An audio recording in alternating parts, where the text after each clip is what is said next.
प्रभु के नाम का संकीर्तन करते हुए और वेदव्यास से पहुंच जाते, देवर्षि नारद जी पहुंच जाते हैं वेदव्यास जी के समक्ष, क्योंकि देवर्षि नारद के विषय में कहा जाता है देवर्षि नारद जी की जो पहचान है वो उनकी पद चिन्ह की आवाज़ नहीं है कि अगर हम जाते हैं ना कहीं तो हमारे कदमों की आहट से किसी को पता चल जाता है कि कोई आ रहा है, लेकिन देवर्षि नारद के आगमन की सूचना क्या है?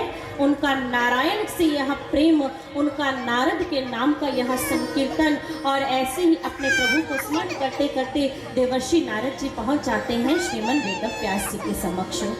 और जब वेदव्यास जी के समक्ष जाते हैं तो देवर्षि नारद जी कहते हैं ऋषिवर, यह क्या, ये क्या देख रहा हूँ मैं कि आप और चिंतित अवस्था में, आप और उदास। अरे मैंने तो सुना है हरि का दास ना होवे उदास, तो आपकी चिंता का कारण, आपकी व्यथा का कारण।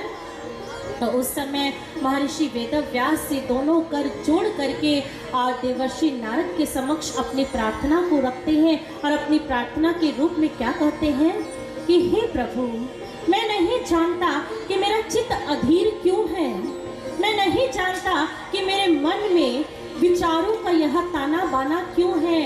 आज तक मुझे इतना पता है कि मैंने अपना समस्त जीवन मानव के कल्याण में लगा दिया, मैंने अपने जीवन की एक एक श्वास इस मानव के कल्याण में अर्पित कर दी, लेकिन पता नहीं मेरा चित्त आज भी शांत नहीं है, मेरा चित्त आज भी अधीर है। देवर्षि नारद जी आप ही मेरा मार्गदर्शन कीजिए। और कहते हैं कि उस समय देवर्षि नारद जी अंतर ध्यान हो जाते हैं, अंतर्मुखी होकर के दोनों नेत्र मूंद करके प्रभु का स्मरण करते हैं और उनके व्यथित होने का कारण ढूंढते हैं। कुछ समय पश्चात जब नारद जी अपनी दोनों आंखें खोलते हैं तो महर्षि वेदव्यास जी को क्या कहते हैं कि ऋषिवर, आपने समस्त शास्त्रों का अध्ययन किया, आपने वेदों का पृथक्करण किया, आपने बहुत सारे वेद, उपनिषद, गीता, टीका, महाभारत जैसे महान ग्रंथ की भी रचना की, परंतु हे ऋषिवर, आपने श्री कृष्ण की लीलाओं को, उनकी कथाओं को, उनके चरित्र को अभी तक लेखनीबद्ध नहीं किया है। और आपकी चिंता का कारण यही है कि आप अंतर्मुखी हो करके, इंट्रोवर्ट हो करके, ध्यान की गहराइयों में उतर करके भगवान श्री कृष्ण की लीलाओं को अपने भीतर देखिए और उस लीलाओं को लेखनीबद्ध कीजिए, लिपिबद्ध कीजिए, और फिर देखिए आपके चित्त की अधीरता कैसे शांत होती है।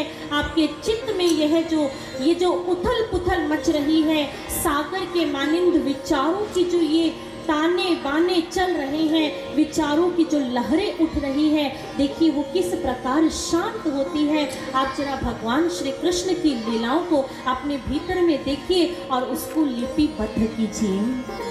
और कहा जाता है कि देवर्षि नारद जी के इस मार्गदर्शन को प्राप्त करके श्रीमन वेदव्यास जी ध्यान की गहराइयों में उतर जाते हैं, साधना की अवस्था में बैठ जाते हैं और अपने चित्त में भगवान श्री कृष्ण की समस्त लीलाओं का अवलोकन करते हैं, भगवान श्री कृष्ण की लीलाओं को देखते हैं और कहते हैं, शास्त्र कहते हैं कि जिस समय महर्षि वेदव्यास जी ईश्वर की लीलाओं को अपने भीतर देख रहे थे, उनके मुखमंडल पर अथाह तेज था, उनके चित्त में शांति, उनके चित्त की शांति उनके मुख से प्रस्फुटित हो रही थी, उनके देह से अपार रश्मियों की किरणें, अपार किरणें फूट रही थी।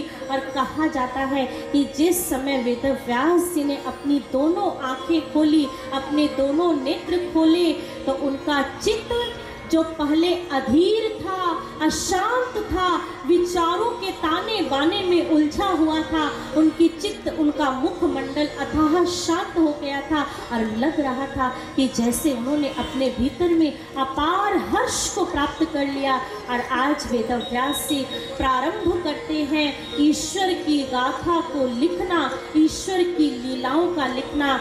श्रीमद् भागवत महापुराण के इस प्रथम स्त्रोत में वर्णित है कि महर्षि वेदव्यास जी के मुख से उनकी लेखनी से जो प्रथम श्लोक जो लिखा गया, भागवत की इस महिमा को जो लिखा गया, तो श्रीमद् वेदव्यास जी लिखते हैं, सच्चिदानंद रूपाय विश्वोत्पत्त्यादि हेतवे तापत्राय विनाशाय श्री कृष्णाय वयं नमः, श्री कृष्णाय वयं नमः, श्री कृष्णाय वयं नमः। वेदव्यास जी कृष्ण की गाथा को, कृष्ण की लीला को अपने भीतर देख करके, उस सच्चिदानंद प्रभु से जुड़ करके, अपने भीतर में भागवत दर्शन कर करके अति आनंदित महसूस होते हैं, अति आनंदित महसूस होते हैं। और कहा जाता है कि जिस समय वेदव्यास जी अपने चित्त में उस प्रभु का दर्शन करते हैं, उस प्रभु के लीलाओं को अपने भीतर में उतारते हैं, तदुपरांत वो इस श्रीमद् भागवत महापुराण के रचयिता कहलाते हैं। और यहाँ पर एक बात आपको बताते हैं, यदि कोई भी कवि, कोई भी लेखक या कोई भी रचनाकार जब अपनी लेखनी चलाता है, जब अपनी कलम चलाता है, तो उसके मस्तिष्क में 3 पहलू होते हैं जिन पर वह विचार करता है। किसी भी लेखन कार्य को महान बनाने के लिए 3 बिंदुओं पर विचार किया जाता है। और भक्तजनों, वो 3 बिंदु क्या है? Author, audience and purpose. यानी कि ध्यान से श्रवण कीजिएगा। ऑथर यानी कि लेखक, ऑडियंस यानी कि श्रोतागण, और पर्पस यानी कि उद्देश्य। ये 3 लेखन बिंदु हैं जिसके ऊपर एक रचयिता, जिसके ऊपर एक कवि या जिसके ऊपर एक रचनाकार विचार करता है। और यही कार्य हमारे वेदव्यास जी इस श्रीमद् भागवत महापुराण के माध्यम से हमारे समक्ष रखते हैं। सबसे पहला बिंदु क्या है भक्तजनों? ऑथर, लेखक। लेखक की लेखनी, लेखक की कलम ही यह निर्धारित करती है कि लेखक का चरित्र कैसा है, लेखक के विचार कैसे हैं, लेखक का आचरण कैसा है, उसका व्यक्तित्व कैसा है। क्योंकि कहा जाता है, किसी संत ने बड़ा सुंदर कहा कि उठते हैं विचार तो उठता है आदमी, और यदि गिरते हैं विचार तो गिरता है आदमी, गिरता है आदमी। ये विचार हैं जो इंसान को महान व्यक्तित्व बना देते हैं, और यह विचार ही है जो इंसान को, उसके व्यक्तित्व को नीचे गिरा देते हैं, उसे पतन की ओर ले जाते हैं। और आज श्रीमद् वेदव्यास जी इन्हीं विचारों के माध्यम से समाज के समक्ष इस एक ऐसे ग्रंथ को लेकर आए हैं, जो ग्रंथ मनुष्य के भीतर सकारात्मकता का संचार करता है, जो एक जीव के भीतर सकारात्मक ऊर्जा को संचरित करता है। इसमें मुझे घटना स्मरण आई श्रीमद् रविंद्रनाथ टैगोर जी के जीवन की। क्षमा कीजिए, राजा विक्रमादित्य के जीवन का एक उदाहरण मुझे बड़ा स्मरण आ रहा है। राजा विक्रमादित्य जी, एक बार उन्होंने सोचा कि क्यों ना अपने राज्य में राजकवि को नियोजित करना है, एक राजकवि की नियुक्ति करनी है। और उन्होंने कहा कि किस प्रकार की जाए राजकवि की नियुक्ति। उन्होंने एक प्रतियोगिता रखी, कंपटीशन, कवि प्रतियोगिता रखी, और समस्त देश विदेश से, समस्त राज्यों से कवियों को आमंत्रित किया।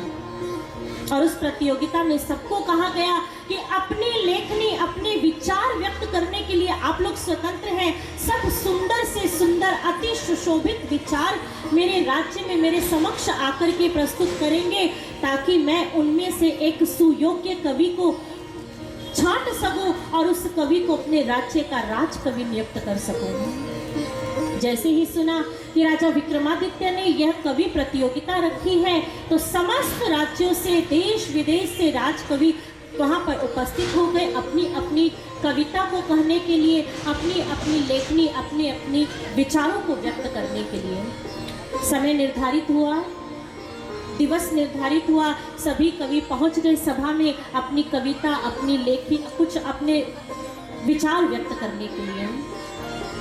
जिस समय राजा विक्रमादित्य ने उन सभी लेखकों की कविताओं को सुना, राजा विक्रमादित्य बड़े ही उदास हुए, बड़े ही निराश हुए। जानते हो क्यों? क्योंकि राजा विक्रमादित्य ने जितने भी कवियों की कविता को सुना था, उन सभी कवियों की कविताओं में मात्र श्रृंगार रस को प्रस्तुत किया गया था, मात्र नारी के सौंदर्य को समक्ष रखा गया था। राजा विक्रमादित्य को एक भी कविता ऐसी नहीं लिखी जो कि आदर्शों से परिपूर्ण हो, या जो कि समाज को रास्ता दिखाने वाली हो, या किसी के भीतर सकारात्मक ऊर्जा को प्रस्तुत करने वाली हो। राजा विक्रमादित्य बड़े ही उदास हुए और उन्होंने कहा कि क्या मेरे राज्य में एक भी सुयोग्य कवि नहीं है? क्या मेरे राज्य में एक भी सुयोग्य कवि ऐसा नहीं है जिसको मैं राज कवि नियुक्त कर सकूं? और जैसे ही विक्रमादित्य जी ऐसा सोच रहे थे, तभी सामने से एक नवयुवक आता हुआ दिखाई दिया, जो कि बड़ा ही दुबला पतला साधारण सा नवयुवक है। और वो आता है और कहता है, ठहरिए राजन, अभी यह नहीं सोचिए कि आपके राज्य में कविता मर चुकी है या सुयोग्य कवि नहीं, मैं आपको एक कविता सुनाता हूँ। और जानते हैं, उस नवयुवक ने, जो साधारण सा दिखने वाला नवयुवक है, वह राजा के समक्ष आया और उसने आदर्शों से परिपूर्ण एक इतनी सुंदर कविता राजन के समक्ष प्रस्तुत की, इतनी सुंदर कविता जो कि सकारात्मक विचारों से परिपूर्ण थी।